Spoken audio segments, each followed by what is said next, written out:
Hi, folks. People are still just signing on, but we are going to get started. So today's session is the second installment in the Getting Into the Weeds winter webinar series that we've been doing for the last 3 years. This one is called Year in Review, a disease summary of 2021. What did we learn? And this is with Dr. Sergeant Raymond, who is the perennial plant pathologist. A little bit of housekeeping. So all participants will have their audio and video turned off during the webinar.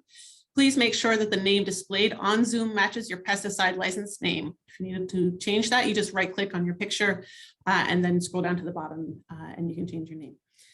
Please keep an eye on the chat function as some links will be posted there for pesticide points and for a post-webinar survey.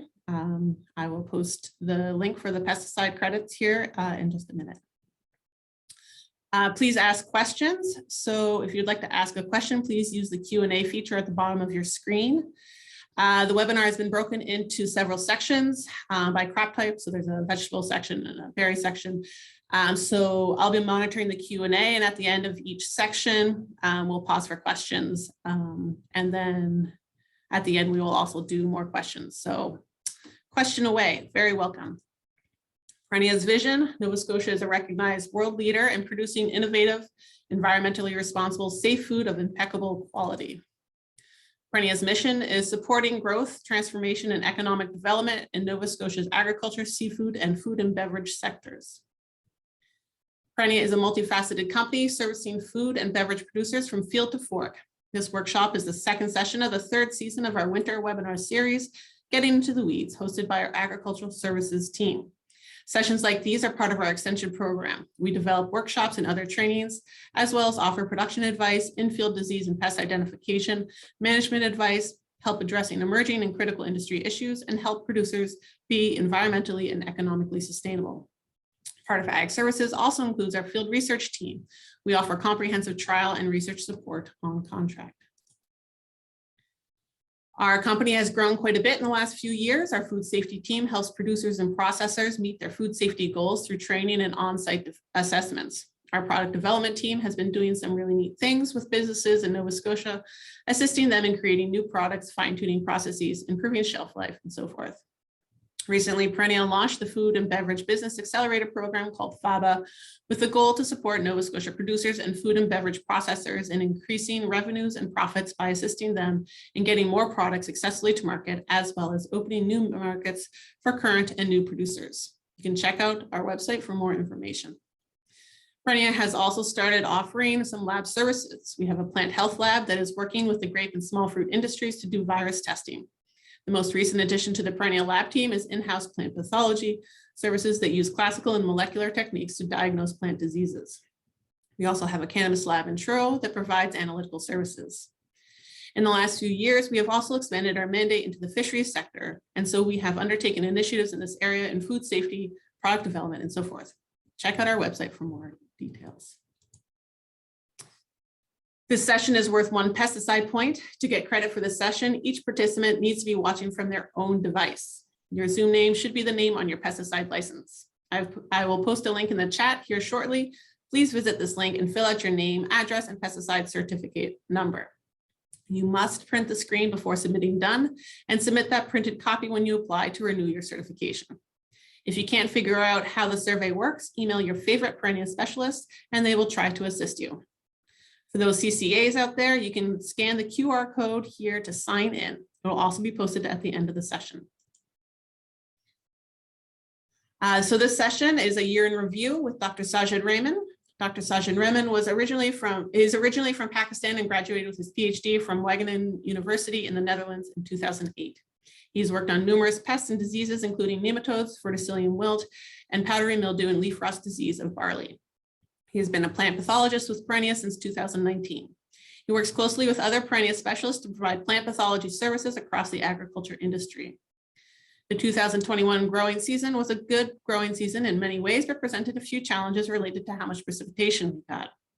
Sajid is going to go over some of the diseases that we saw in 2021 and tie that into what we learned from Paul Hildebrand's presentation on infection life cycles last week. If you missed Paul's presentation, never fear, you can still glean some great information from today's sessions and catch last week's session on Perennial's YouTube page. It's time to put on your seatbelts, folks. Sergeant's about to go do a deep dive into the weeds. Go ahead and take it away, Sergeant.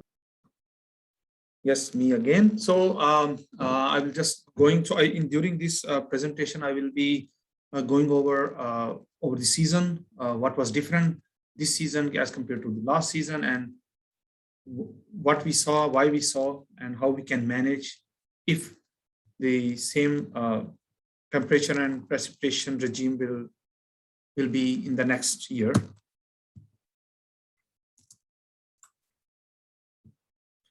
I will start with the disease cycle where Paul, Paul whenever we are talking about the plant pathogens, the disease cycle, the disease triangle is very important. So I'm just taking up from where Paul stopped. So it is, Paul gave you more understanding about the pathogen biology and the interaction between different environmental factors. During this, so I will just want to stress that disease is an interaction between susceptible hosts, a virulent pathogen, and favorable environmental conditions, mostly temperature and moisture, because that's what triggers pathogen growth. And if the environment is not good, then even a pathogen is virulent, it cannot colonize the host. If you look at this during the season, so this is the average of last 10 years on the left side. So during June, last year it was 16 degrees, and then this year it was 18.9. So it was significantly higher. In July, the difference, July was a little bit cooler than 10 years average. For example, it was 1.4 degrees less. And in August, it was more or less not slightly warmer this year, but not significant difference.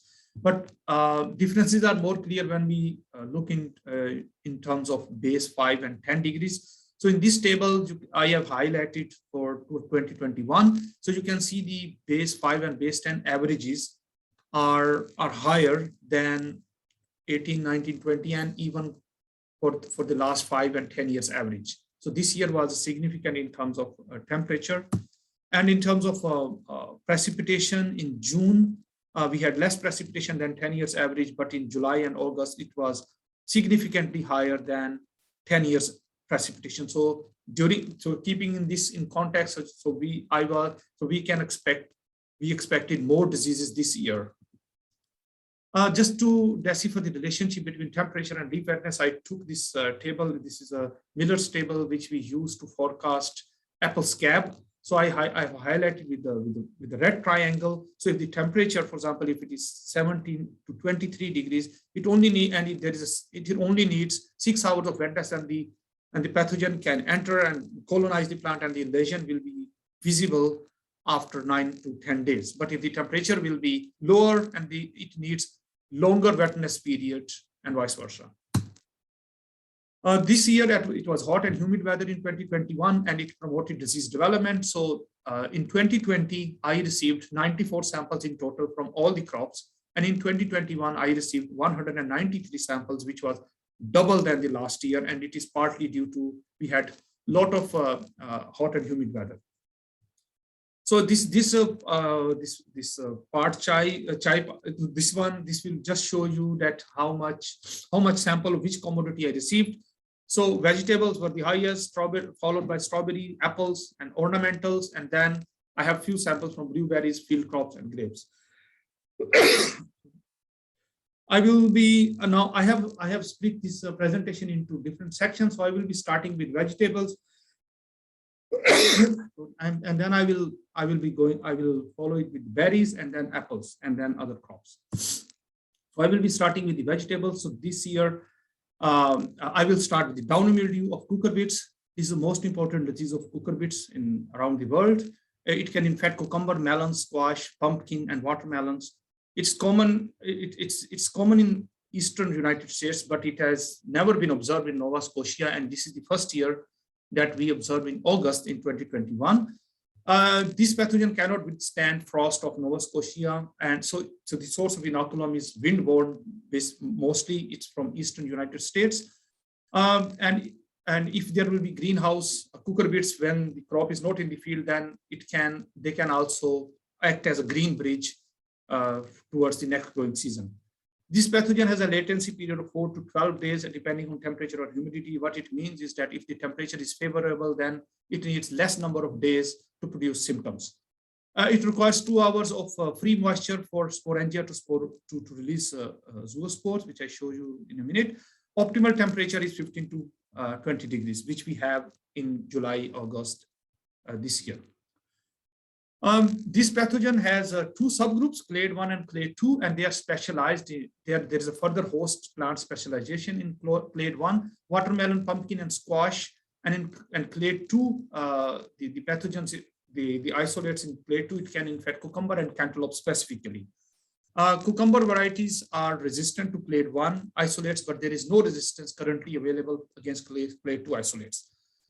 So pickling cucumber, so the citadel and peacemaker, these are 2 tolerant varieties for clade 2 isolates, and there are 2 varieties for slicing cucumbers, which are also tolerant to clade 2. Use of tolerant varieties is important because when you want to, because chemical options against these pathogens pathogen is limited. This is a field which we visit. I and Rosie visited in August, end of August, and this field 2 weeks ago it was perfect. It was no problem, and within 2 weeks, whole field was destroyed due to downy mildew. Some of the typical symptoms on the upper leaf surface, so you will only see like angular lesions, which are chlorotic, and then they become necrotic. And then we have, this pathogen sporulates on the underside of the leaf, and it's mostly grayish color. If you don't treat your field, then you can see the difference between treated and untreated field in terms of produce and in the field effect on the foliage. So it can drastically reduce the yield. Maybe you cannot harvest marketable cucumbers at all with this disease. Just the disease cycle. So this pathogen overwinters as a oospore in the fallen leaves on the orchard floor, and if there is no frost, so then, or if there are volunteer plants, so in early spring, the oospores, these are the sexual spores. They are thick-walled and they produce sporangia, which produce a lot of zoospores, which are, you can say, they have 2 flagella, so they need water to swim and to enter the plant and cause the disease. Regarding downy mildew management, an aggressive spray program is essential, as plants must have a protective barrier of fungicides prior to sporangia deposition. Once the disease is there, it is hard to stop it. As fungicide applications are expensive, downy mildew, sporangia, trapping, and forecast are important tools which are being used in the United States, especially to warn the growers so that they can spray fungicides preventatively. Temperature and leaf wetness duration are being used to forecast an infection period. In 2004, frog group 4 and frog group 11, they were already ineffective against the downy mildew. So we can manage it by decreasing leaf wetness period during planting, and use of drip irrigation always helps. This is a screenshot which I took from the CDM pipe website from US. So there they use it to forecast downy mildew. All those green triangles, it represent that these are where the downy mildew was active, for example. So then if it was less than 7 days, so it will be red. So at the moment, because there is nothing in the field, so it is green. So it was not observed. So it gives you 7 days of windows. But we don't have, so we believe that over the inoculum source, it comes from Eastern United States. So as you can see that because this forecasting system is only restricted to United States, so we can just use it once we saw that, okay, if in US it has been detected, so we should forecast, we should monitor our fields more actively. Once the disease was detected, then Rosalie advised them to spray around this ultra, and and I received the sample after the treatment, and what you can see, I have indicated with the red arrow that after the treatment, the mycelium and the grayish sporangia were collapsed. So the treatment was quite effective. Next disease which I will be talking about, bacterial soft rot. It is caused by many soil inhabiting bacterial species. It can cause severe damage to potato, carrot, tomato, and cucurbit and cruciferous crops. Bacterial organisms, they inhabit soil and they survive on the vegetative material which is decomposed or rotten, which is rotting in the soil. Soft rot bacteria enters plant through wounds, so mechanical injury, it needs mechanical injury or freeze injury or insect damage or other natural openings. Long wet periods caused by a dense canopy and poorly timed irrigation encourage infection. Avoid stagnant water for irrigation because because those bacteria can colonize and they can reproduce in the stagnant irrigation water, stagnant ponds, so don't use it as an irrigation source. Use soft rot resistant vegetables in rotation with susceptible vegetables. Corn, snap beans, and beets are vegetables that are not considered susceptible to soft rot. Decontaminate garden tools before and after use by treating them for at least 30 seconds with 10% bleach solution. This is what we saw in the field. So initially the symptoms, they start as water soaked lesions, and then you can see that it macerates the whole tissue within a couple of days. Next disease which I observed this year, a couple of samples came in for Fusarium crown and root rot. This caused by Fusarium oxysporum forma specialis radicis lycopesticide. This pathogen was not reported from Nova Scotia, and this is the first year we saw it. The source of the inoculum is mostly from contaminated seeds in Ontario, at least. It can cause 20 to 40% losses in the field. It produces chocolate brown lesions, especially at the soil line, above the soil line, 10 centimeter above the soil line. An abnormal proliferation of adventitious roots above stem lesions. Affected plants may wilt on a hot day and older plants may die even. And favorable environment temperature was 15 to 20 degrees, and which we had during this year for three weeks at least, 3 months especially. So the chlamydospores, these are the resting spores of this fungi which can survive in the soil and on wooden stakes for one growing season. And this pathogen can spread also with root-to-root contact of the plants. So that's why if you plant the plant, if your plant-to-plant distance is a little bit more, then you can avoid the further spread of this disease. This is a picture from a field in the valley, and you can see that one of the row, the middle row, is completely is down due to this pathogen. So this can happen when you use contaminated soil or contaminated seeds, and then and the inoculum will be there for next season also. Those are some of the symptoms, the sample which came brought in. So then on the left side, this is the wilting symptom which you see on the adult plant. And then you can see the above soil line level, the adventitious roots which turned necrotic, and there's a constriction. And when I further dissect the tissue, then you can see the brown discoloration of the xylem tissue. I isolated this fungus on the culture plate. I cultured it, and based on the conidia morphology, I came to know that this pathogen is new to Nova Scotia. Management, a rotation out of vegetables for 2 years should reduce the inoculum load substantially, but 3 years will be better, especially corn is a good rotation crop. In Ontario, the problem, as I told you, it has been traced back to contaminated seed. In addition to tomato, it can infect spinach, beet, cabbage, onion, wheat, and some wheat, so avoid those crops in your rotation. Effective strategies include the use of pathogen-free seed, weed control, and other sanitation practices. Affected transplants should be discarded immediately. Plant tomato varieties with dominant resistance genes. So there are varieties which have where the breeders have incorporated FR1 gene. Pulling out, so disease plants should not be used, and the plants should not be composted, the disease plants, since the chlamydospore, the resting structure of this fungus, can survive the compost process. Now I will turn towards the berries. I will start with the strawberries. These are the important diseases which were observed during the season. I will start with the anthracnose. So there are 3 predominant species of anthracnose. Colatotrichum frageri and Colatotrichum gliosporidus. They cause regular leaf spots, which you can see on the right side on the first 2 panels. And Colatotrichum acutatum, it causes more. It causes irregular leaf spots, and it sporulates in the lesion as well. And they they proliferate in hot and humid weather.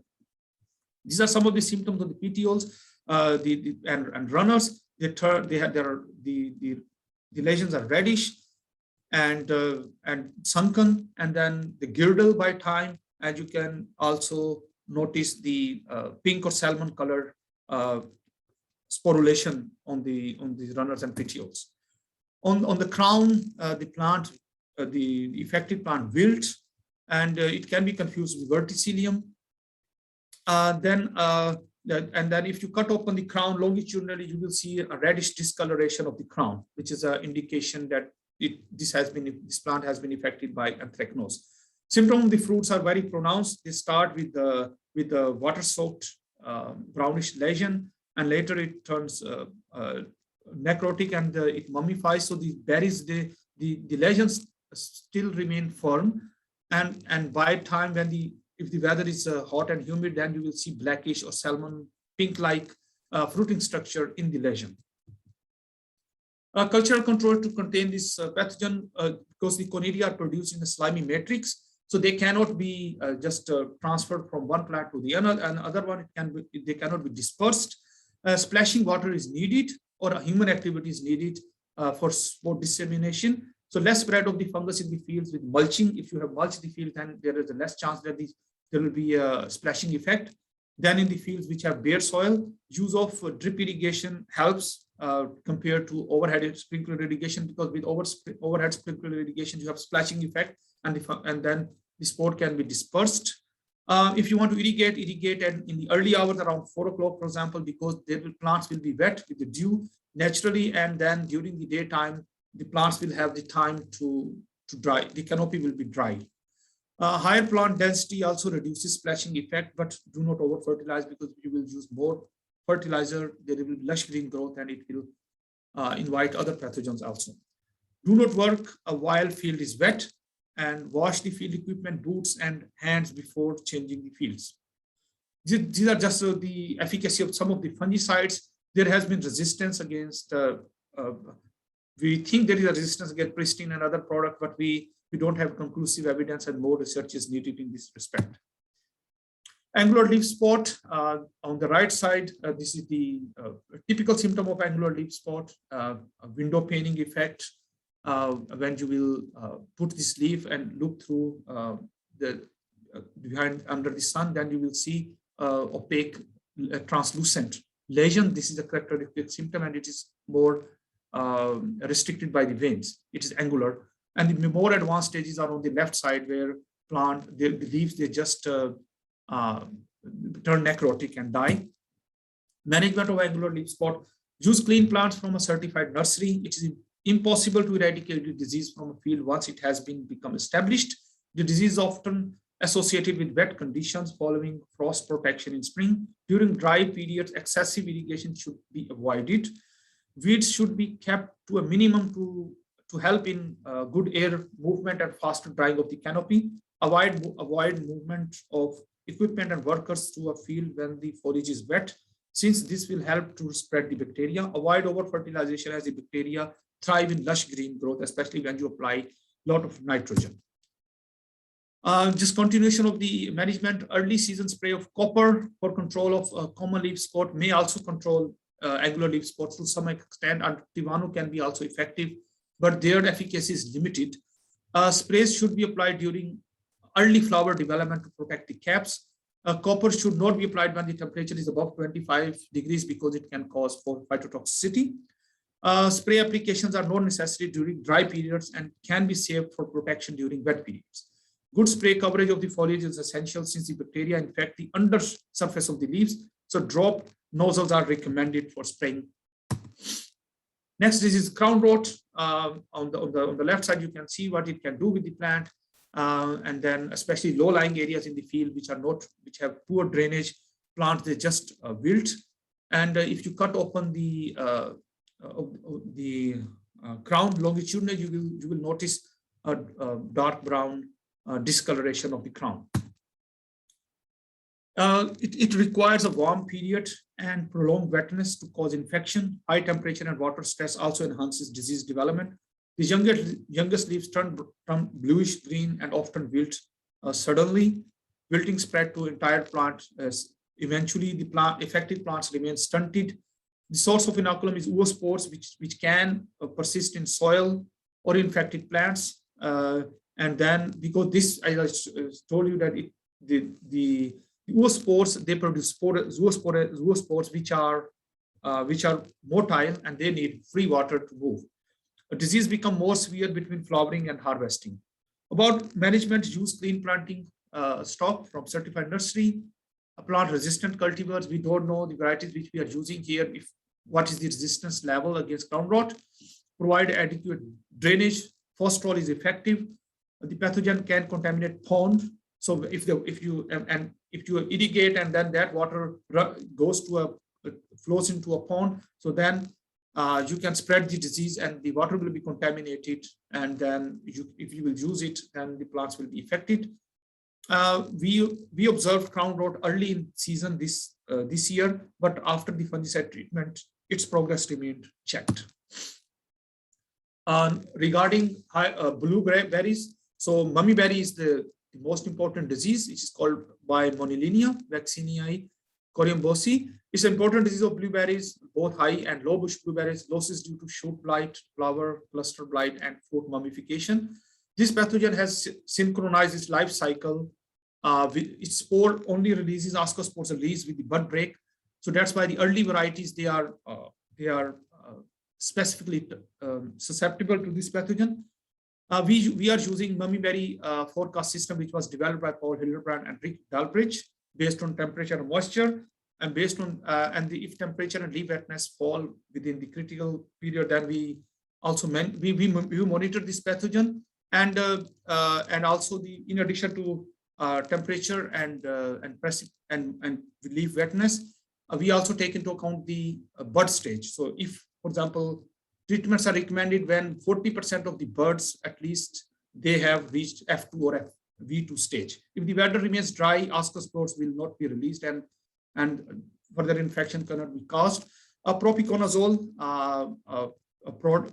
active ingredient, so it is very effective against mummyberry if you apply in time. So you will not have a problem from this pathogen later in the season. This is just a table which we use for forecasting the disease. This is the model which was developed by Hildebrand and Dalbridge. You can see that if with increasing temperature, if temperature is, for example, 18 degrees, and it only needs 6 hours of wetness. So that's why we have to monitor it actively. And Sunny Murray, so the berry specialist, he also so I along with Sunny, we publish this information every weekly about the monitoring of Monolingual blight to inform the growers. Please subscribe and follow it. So this is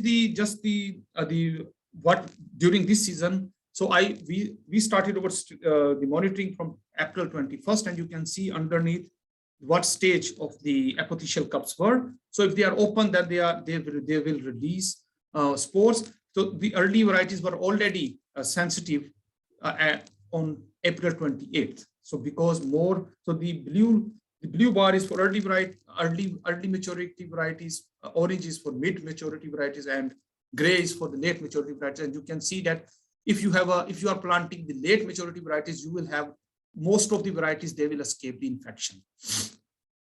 And after May 12, because the temperature it was hot and it was a little bit dry, so then the mummyberries, they will lose their viability, especially those which produce epithelial cups. Otherwise, the rest, they can remain in the soil for 2 or 3 years.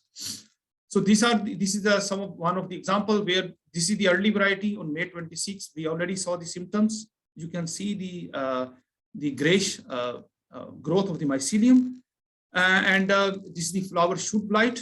This is the untreated field. The grower didn't treat it on June 2, and then once its season progresses, you will notice the berries, infected berries, are a little bit pinkish, and they shrivel, and then they fall on the ground, they dry, and these mummies can be source of inoculum for the next 2 or 3 years.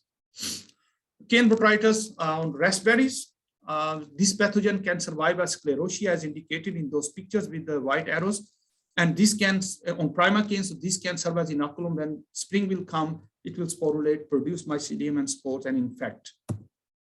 What can happen if you don't treat, then the weather, if the weather is humid, hot and humid, then you can see profuse sporulation on the prima canes, and it can girdle the prima canes, and then it will die eventually. About the management, pruning, so we should open up the canopy so that we can, because otherwise, if it is lush green above ground, then the below ground, so then you can close to the ground soil level, there is moisture content, moisture is very high, the microclimate is ideal for botrytis. So we have to open up the canopy with pruning. And if you will do that, then also you can spray the fungicides easily and they will be more effective. Avoid excessive use of nitrogen fertilizer. If it will be lush green growth, then this pathogen will have ideal microclimate to microenvironment to colonize. Avoid high relative humidity in tunnels by proper ventilation. Removal of first flush of prima canes reduces disease severity because second flush of prima canes are less susceptible to this disease. A biennial cropping, because one year you have the prima canes and the other years you have the fruiting year. So, but this year, this disease cannot be controlled because of fungal survival on the alternate hosts. That's why weed control is very important. This pathogen has a wide host range. Spore blight on raspberries. This fungus also overwinters on infected canes. So under wet weather in spring, ascospores and asexual spores, conidia are produced during April and August and initiate infections of prima cane leaves. Lesions or nodes appear mostly on the lower 1/3 or lower half of the prima canes in June or July. Warm spring and mild autumn may increase bud failure frequency. In Ontario, bud infections cause scale separation, desiccation, and death of buds in winter. These are the characteristic symptoms which you observe on the raspberry leaves, characteristic V-shaped lesion and with broad yellow margins.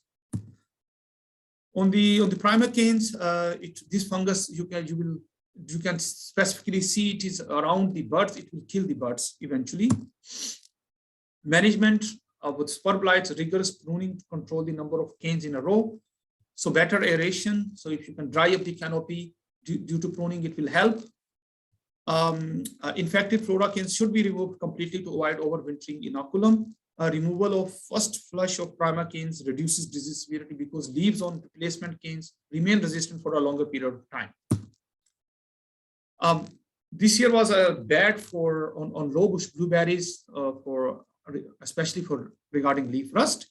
We observed it and it caused extensive defoliation especially in the sprouting fields. The disease starts with a reddish tinge, and on the lower leaf surface, orange colored pustules are produced, and slowly it takes up the disease spreads to the all other leaves, and infected leaves, they turn necrotic and then they defoliate. The bottom left image is which I took from the microscope, under the microscope. So this reddish, this round circle, it is the one of the pustule, and you can see how many spores it can produce. Regarding leaf rust management, leaf rust can be effectively managed in sprout field by a fungicide application in mid to late July. A fungicide application delays disease development and subsequent defoliation, allowing adequate flower buds to form in autumn. Early application is less effective and will not protect the newest leaves. So decision should be made based on the past history of the disease severity and premature defoliation in sprouting fields. Over-fertilization appears to increase the susceptibility of leaves on sprout stems. A burning pruning of blueberry fields was more effective than mowing, but this practice has been banned. Now I will be talking about the diseases of the apples, which we saw during this cropping season. Powdery mildew, it was a persistent problem this year in Nova Scotia. Apple leaves, shoots, and flowers, they all were affected. Cortland was heavily infected. Honeycrisp was hit badly also, and it was natural because the disease rating for those two varieties was moderately susceptible to highly susceptible. A few single site inhibitors are registered for control. So we expect that next year there will be more heavy infection is expected because there will be a leftover inoculum which will overwinter in buds and also on the fallen leaves. There will be a talk at the Fruit Growers Convention in 2022. So reduction of primary inoculum and protection of leaves, fruits, and buds from secondary inoculum should be priority. Early removal of primary inoculum is useful and economically feasible in young trees. Demethylation inhibitors and sulfur are quite effective against powdery mildew. Some of the symptoms which we observed. So on the left side, so this is you can say this is just it starts on the upper leaf surface as a whitish lesion. You can say like just a whitish powder, and at advanced stage there is a more crinkling of the leaves, entire stem, and then the flower cluster it shrivels, and then if it infects the fruit, then you can see net rosetting, which will affect the quality of the product. This is just the disease cycle that this pathogen overwinters in the dormant buds and shoots, and then when the spring comes, moisture becomes available, it sporulates, and then it produces the secondary spores, which are conidia, and this cycle continues throughout the growing season many times if the environment will be conducive, which was conducive this year. A conidia can germinate from 10 to 25 degrees, which was we saw this year. We had temperatures, ideal temperature, humidity on the leaf surface is enough for spore germination. It does not need a precipitation. Fruit infection from pink to bloom stage. Fire blight, which is caused by Erwinia amylovora, heat wave during bloom, critical period for bloom blight management. Most of the growers had good control, but few did not have effective control. We sent the samples out to test for streptomycin resistance, which came negative, which is a good sign. It shows that over modeling with Mary Blight and application of antibiotics at key time points were very successful. Huge effort for Michelle. Antibiotics provide one-day protection during a heat wave. So, and ELSA inflicted heavier damage than expected. Storms, winds, or hail during active shoot growth, it resulted in trauma blight. Some of the symptoms which we observed on the apples for fire blight. So you can see it kills the whole shoot above it, and then the affected shoot it displays like it is like dark brownish, and then when the weather is hot and humid, you will observe also the ooze on the branches and also on the affected fruit, which can be with insects are attracted to it, and then they are further disseminated by wind, by equipment or farm equipment also. So this is the black rot. Some of the symptoms. So this year we monitored black rot sporulation from June to October. When we do chemical thinning of the apples, so then there are mummified fruits which are still attached and to the tree, and those are where the black rot fungus it colonizes. It produces the frog eye. The lesions are frog eye shaped, and on the fruit, these are just 3 different phases. So most common is that you will see the pycnidia, the black fruiting bodies in the lesion, and at advanced stage, the fruit will have like a bending pattern, which is a characteristic of this disease. And if when I incubated this for longer, then those black fruiting structures appeared, and when this fruit will fall on the orchard, it will remain there and it will serve as a source of inoculum for the next growing season. So as I told you, so we monitored the conidia from June to October, and it was active. So it was producing the spores. So we don't know currently the relationship between the presence of conidia and infection levels. We don't know yet. So it needs further investigation next growing season. This is the zoom in on the surface of the infected apple, and then you see the black pycnidia, and then under the microscope, those are the spores which they produce, and they produce a lot of spores. Black rot management. Piles of prunings are an important source of inoculum and should be removed from the orchard floor or chopped with a fly mower. Remove mummified apples and prune out dead wood. Fire blight affected shoots are colonized by black rot in the same growing season. Arrows and Sutton developed a model based on relationship between temperature and wetness duration, but we haven't tested or evaluated it. In case of severe problem, a protectant spray program needs to be followed from silver tip till harvest. Other fungicides applied for the other diseases, including in the regular spray program, they can also take care of black rot. Now, the last crop is the grapes, Downy Mildew. All the vineyards, it was a problem this year because the weather conditions were conducive. So it starts with the oil spot-like lesions, which you can see from the top, from the above leaf surface, and by time they become necrotic, and on the underside of the leaf surface, you will notice the white cottony masses of Downy mildew, which are the sporangia. It can also infect.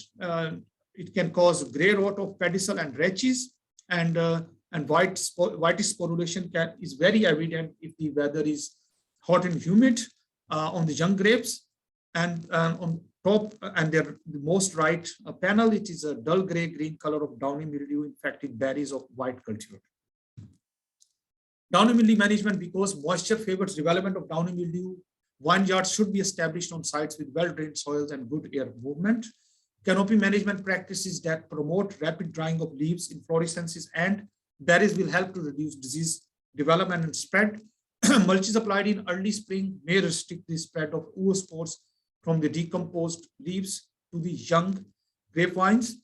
Most of the grapevine cultivars are susceptible to Downy mildew, and the use of fungicides are necessary to control disease under disease-conducive weather conditions. Pruning debris should be buried or removed. The next disease which I observed was black rot.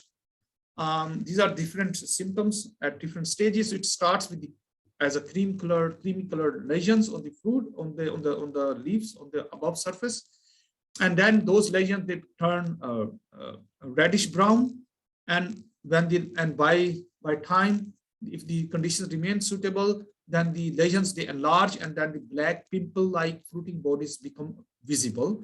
And the same pathogen, it can cause also dark depressions on petioles and elongated black cankers on the shoots. These are the symptoms on the berries. So the affected berries, it mummifies, and it has a black fruiting bodies very much visible, and once they will fall those berries on the orchard floor, so they will serve as inoculum for the next growing season.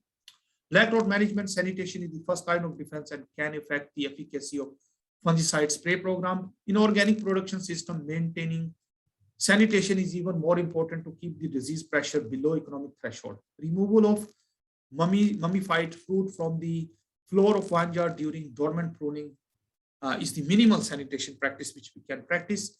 It can be achieved by covering mummies physically on the vineyard floor by cultivation or mulching before bud break.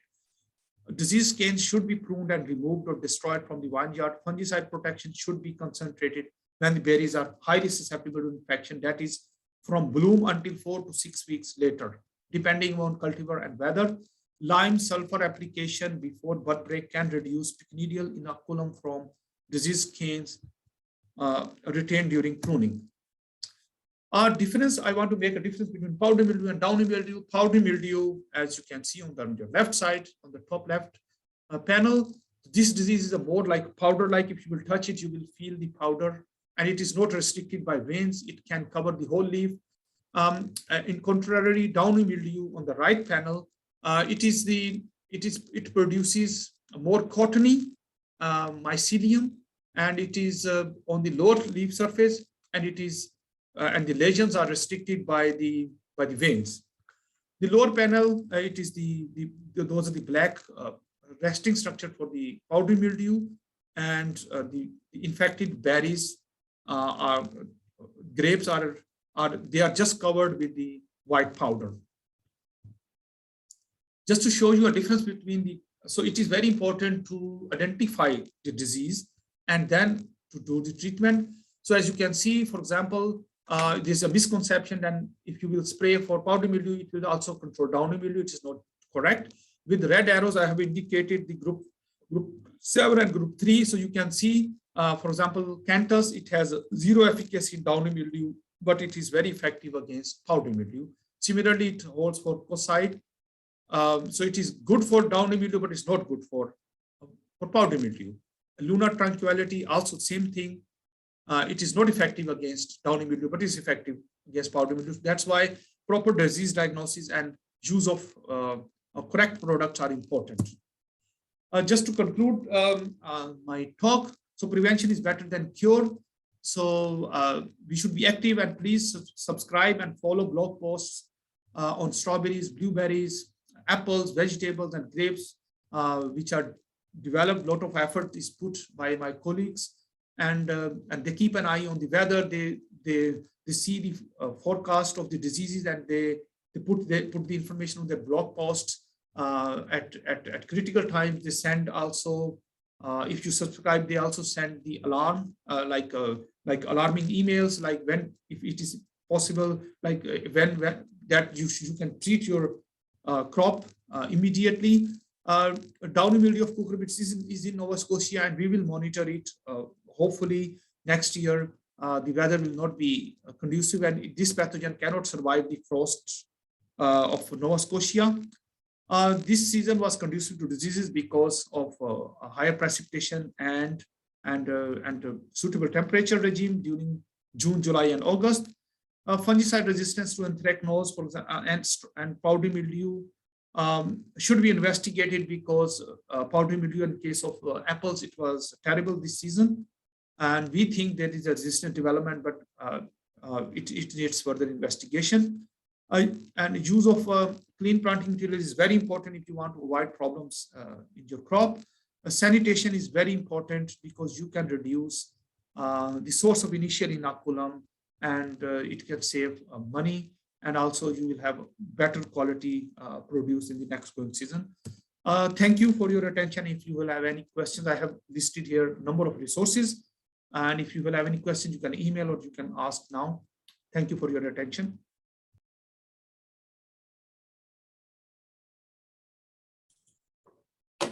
Thanks, Sajid. There was a question that came in during the strawberry section, which Sunny happens to be sitting right next to me, and he answered that, but I'll just read it out so folks can benefit from the recorded version of this presentation. Could anthracnose be confused with pestilosis? And what is the status of pestilosis in Nova Scotia? And Sunny said, yes, it could be in the field. Perennial has conducted a survey of growers who imported plants into Nova Scotia. We are still analyzing the samples collected during the survey. Stay tuned for the results. I will say we did not see plants collapsing in the field late in the season, as you would expect with neopest. Yeah, that's correct. Yeah. I had a question there, Sajid. Your last slide there on conclusions, it said that there was powdery mildew, possible powdery mildew resistance to some fungicides. Which powdery mildew was that? On apples or on curcubits, or? You're muted there, Sajid.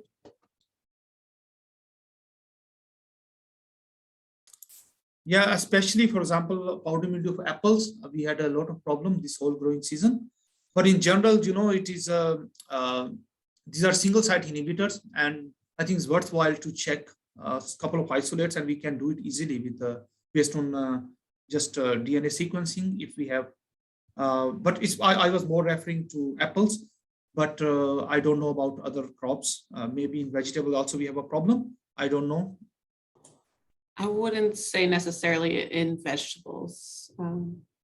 Paul Hildebrand has joined us as well, and he can comment as he sees fit. Paul, have you seen any powdery mildew resistance to fungicides in crops other than apples?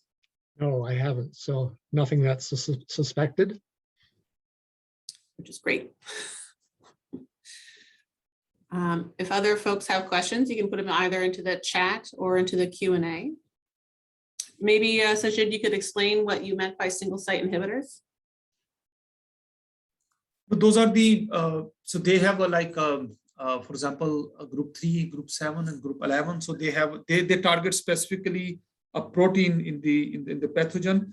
And then by evolution, because of the selection pressure, the mutants, so they have the mutation in that binding site where the fungicide act. And then that binding, when that binding is lost, then that fungicide is ineffective against that pathogen. So that's the single site. Right, so like a fungicide has a single attack strategy. Most fungicides have a single attack strategy. And if the pathogen creates resistance to that, then it no longer works. Yeah, that makes sense. There's a question here in the Q&A. Does Downy mildew of Curcubits only affect Curcubits? Yes, that is true. I don't know if you want to expand on that. Yeah, means there are two specifications, like there are two subgroups in that population. So one group is specialized on cucumber, and that's what we say, Rosie. This season you only saw it on cucumber. We didn't see it on the other crops. Yeah, so that clade we expected to see it on melons as well, and we didn't see it on any melons. But definitely, and we didn't see any on squash or pumpkins, which is great.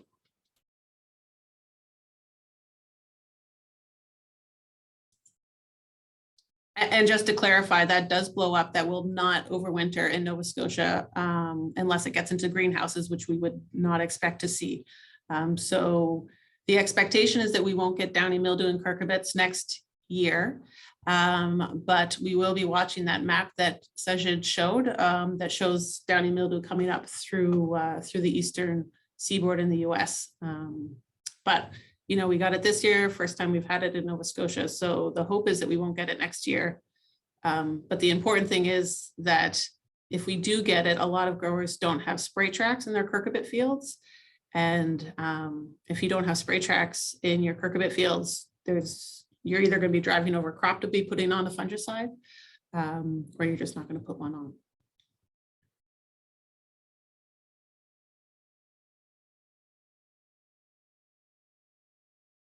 We have another question here. In perennial systems like orchard and vineyard, what can we do to battle the increased spore number from a year like this for next season? Which diseases we are talking about? I would say any diseases that overwinter in orchards and vineyards. I think, you know, as I mentioned, in most of the diseases, their life cycle, so they overwinter in the orchard floor. And that's means, I don't know what is the register. I think, Paul, if you can add into it. Certainly in apple, you know, apple scab, we've lost the use of, or well, we've got the tremendous restrictions on the use of products like Captan and Mancozeb, which were the workhorses for apple scab management early in the season. And we've lost those products due to restrictions. We've not lost them entirely, but they are highly restricted. So that sets us up for reduced or increased risk of infection early on. And so we're relying more on fungicides that have these site-specific modes of action. And resistance, of course, is a big issue that we're very concerned about. So in terms of reducing the inoculum, the initial inoculum, it's important to do some sanitation. And growers in Ontario, they've moved to sanitation of the orchard floor in apples, for example. And they've gone to a system of applying urea and to fallen leaves, and then to flail mow those. And that technique has been around for quite some time, but fungicides were so effective that many of the growers didn't bother doing that. But I think increasingly we're going to have to resort to sanitation. And that's an example where it does work, because the apple scab fungus, for example, can't overwinter, or it can't produce its spores in spring if it's had some urea on it and the leaves have been chopped up. And so we're reducing the initial inoculum by quite a bit, which will allow our other fungicides to be that much more effective. In grapes, I don't know what effect urea would have on grape degradation of the leaves, but I suspect that it would work. But I'm not sure if there's any literature available on that topic. And the reason that urea works so well along with flail mowing is that the urea encourages other organisms like bacteria and other fungi to decompose the leaves so that the apple scab fungus doesn't have a base to grow from. And that's why it works so well. And specifically urea or any nitrogen product would probably work to change that CN ratio and encourage decomposition, right, Paul? Yeah, but urea works well because you can apply it as a liquid and put it on the leaves and get good coverage. But then you'd have to look up the recommended rate of urea for this purpose, and that's well documented in our publications in the production guides.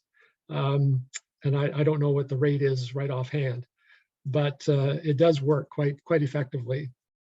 And then you have to make adjustments to the amount of nitrogen you would be applying to the orchard because the urea does provide nitrogen, which is useful to the plant. Thank you, Paul.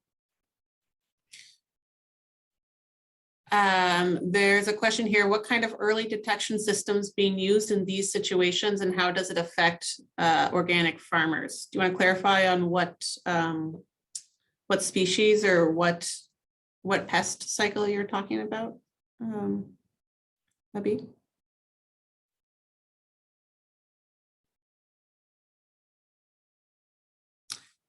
I mean, I can speak to it a little bit in general. We are working to develop some weather stations around the province to do some disease monitoring. And we'll have a workshop on that probably the first week of March. So stay tuned to that session. He's clarified Downy mildew specifically. So early detection systems being used for Downy mildew. And how does that affect organic farmers?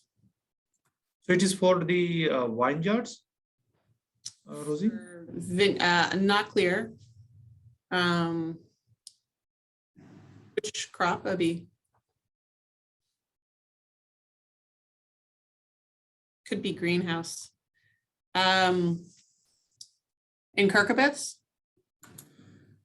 I mean, in Curcubits, as I mentioned, we will be using that forecasting method, and I can approach them. I don't know because I discussed with Paul, and because it needs a green bridge, so maybe we don't know this sporangia. They just move by wind directly to Nova Scotia. They are first, in Ontario we have a lot of greenhouses, and there is a production of cucumber, for example, or other cucurbits in the greenhouse also. So I don't know if it provided the green bridge from there. It came to Nova Scotia. It came directly from the eastern states to Nova Scotia. We don't know. Well, I'll speak to that. We don't have Downy mildew in our greenhouses curcubit production here. It definitely blew in from the eastern US. And so for organic growers for Downy mildew protection, they don't really have a lot of options. Copper as a protectant will offer a bit of protection, but you need really good leaf coverage for that, and that's quite hard to get in curcubit fields. Yeah, because this disease is spread so fast that within 1 week you will see the difference. Michelle has shared a. Michelle, do you want to share that to everyone instead of just the hosts and panelists? She's linked to an info fact sheet on urea for apple scab management. There we go. And you can find that in the chat.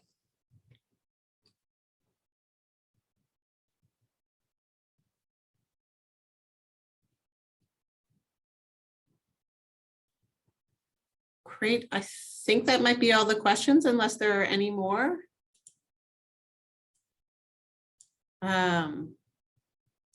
You can always contact Sajid. His contact information is on our website, or you can contact your crop specialist. I'm just going to do my final slide.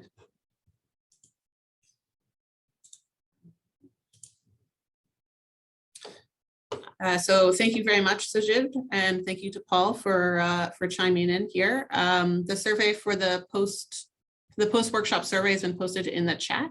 And thank you to the audience for some good questions.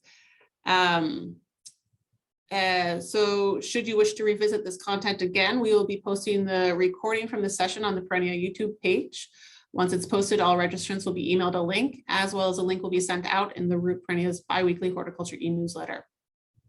So the next Getting into the Weeds session is in the new year. Please join us on Wednesday, January 12th from noon to 1 for a session on the fundamentals of fungicide. This is with Dr. Jen Foster and Dr. Katie Goldenhar. And they'll get into the weeds and the differences between types of fungicides, which we hope will enable growers to formulate a strategy to better control specific diseases that are encountered in their crops. So thank you everybody for tuning in, and we'll see you in January.